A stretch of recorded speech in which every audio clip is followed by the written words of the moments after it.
13. A parley. I turned again and went on down towards the sea. I found the hot stream broadened out to a shallow, weedy sand in which an abundance of crabs and long-bodied, many-legged creatures started from my footfall.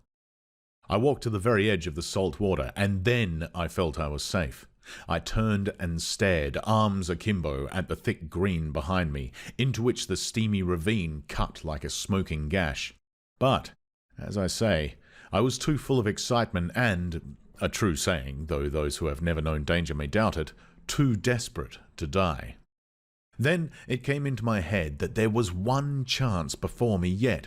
While Moreau and Montgomery and their bestial rabble chased me through the island, might I not go round the beach until I came to their enclosure, make a flank march upon them, in fact, and then, with a rock lugged out of their loosely built wall, perhaps, smash in the lock of the smaller door and see what I could find, knife, pistol, or whatnot, to fight them with when they returned.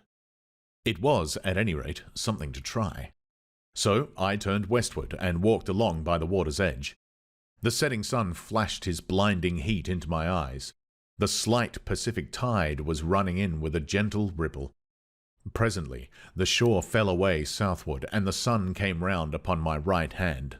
Then, suddenly, far in front of me, I saw first one and then several figures emerging from the bushes. Moreau, with his grey staghound, then Montgomery and two others. At that, I stopped. They saw me and began gesticulating and advancing. I stood watching them approach. The two beastmen came running forward to cut me off from the undergrowth inland.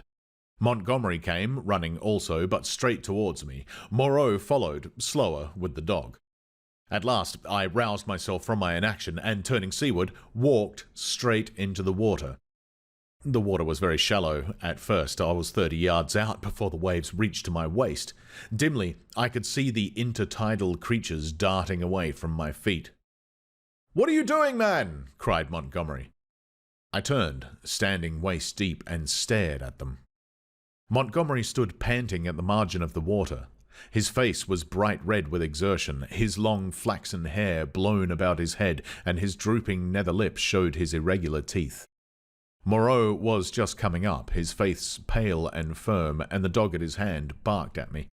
Both men had heavy whips. Farther up the beach stared the beastman. "What am I doing?" "I'm going to drown myself," said I. Montgomery and Moreau looked at each other. "Why?" asked Moreau. "Because that is better than being tortured by you." "I told you so," said Montgomery, and Moreau said something in a low tone. "What makes you think I shall torture you?" asked Moreau. "What I saw," I said, "and those yonder." "Hush," said Moreau, and held up his hand. "I will not," said I. "They were men. What are they now? I at least will not be like them." I looked past my interlocutors. Up the beach were Meling, Montgomery's attendant, and one of the white swathed brutes from the boat. Farther up, in the shadow of the trees, I saw my little ape-man, and behind him some other dim figures. "Who are these creatures?" said I, pointing to them and raising my voice more and more that it might reach them. "They were men like yourselves, whom you have infected with some bestial taint, men whom you have enslaved and whom you still fear." "You who listen," I cried, pointing now to Moreau and shouting past him to the beastmen. "You who listen, do you not see these men still fear you? Go in dread of you. Why then do you fear them? You are many." "For God's sake," cried Montgomery. "Stop that, Prendick." "Prendick!" cried Moreau. They both shouted together as if to drown my voice, and behind them lowered the staring faces of the beastmen, wondering. Their deformed hands hanging down, their shoulders hunched up. They seemed, as I fancied, to be trying to understand me, to remember, I thought, something of their human past. I went on shouting, I scarcely remember what, that Moreau and Montgomery could be killed, that they were not to be feared. That was the burden of what I put into the heads of the beast people. I saw the green-eyed man in the dark rags, who had met me on the evening of my arrival, come out from among the trees, and others followed him to hear me better. At last, for want of breath, I paused.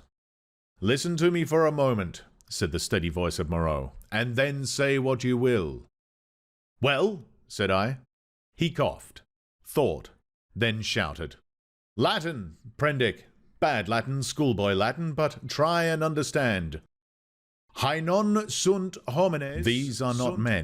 They are animals who we are vivisected. A humanizing process. I will explain. Come ashore. I laughed. A pretty story, said I. They talk, build houses. They were men. It's likely I'll come ashore. The water just beyond where you stand is deep and full of sharks. That's my way, said I, short and sharp presently. Wait a minute. He took something out of his pocket that flashed back the sun and dropped the object at his feet. That's a loaded revolver, said he. Montgomery here will do the same. Now, we are going up the beach until you're satisfied the distance is safe. Then, come and take the revolvers. Not I, you have a third between you. I want you to think things over, Prendick. In the first place, I never asked you to come upon this island. If we vivisected men, we should import men, not beasts. In the next, we had you drugged last night. Had we wanted to work you any mischief? And in the next, now your panic is over and you can think a little. Is Montgomery here quite up to the character you give him? I mean, we have chased you for your good, because this island is full of inimical phenomena. Besides, why should we want to shoot you when you have just offered to drown yourself? Why did you set your people onto me when I was in the hut? Oh, we felt sure of catching you and bringing you out of danger. Afterwards, we drew away from the scent for your good. I mused. It seemed just possible. Then I remembered something again. But I saw, said I, in the enclosure. That was the puma.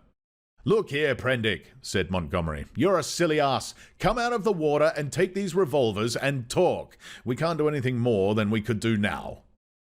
I will confess that then, and indeed always, I distrusted and dreaded Moreau, but Montgomery was a man I felt I understood. Go up the beach, said I, after thinking, and added, Hold your hands up. Can't do that, said Montgomery, with an explanatory nod over his shoulder. Undignified. Go up to the trees, then, said I, as you please. It's a damn silly ceremony, said Montgomery. Both turned and faced the 6 or 7 grotesque creatures who stood there in the sunlight, solid, casting shadows, moving, and yet so incredibly unreal. Montgomery cracked his whip at them, and forthwith they all turned and fled helter-skelter into the trees, and when Montgomery and Moreau were at a distance I judged sufficient, I waded ashore and picked up and examined the revolvers. To satisfy myself against the subtlest trickery, I discharged one at a round lump of lava, and had the satisfaction of seeing the stone pulverized and the beach splashed with lead. Still, I hesitated for a moment. I'll take the risk, said I, at last, and with a revolver in each hand I walked up the beach towards them. That's better, said Moreau without affectation. As it is, you have wasted the best part of my day with your confounded imagination. And with a touch of contempt which humiliated me, he and Montgomery turned and went on in silence before me. The knot of beastmen, still wondering, stood back among the trees. I passed them as serenely as possible. One started to follow me, but retreated again when Montgomery cracked his whip. The rest stood silent, watching. They may once have been animals, but I never before saw an animal trying to think.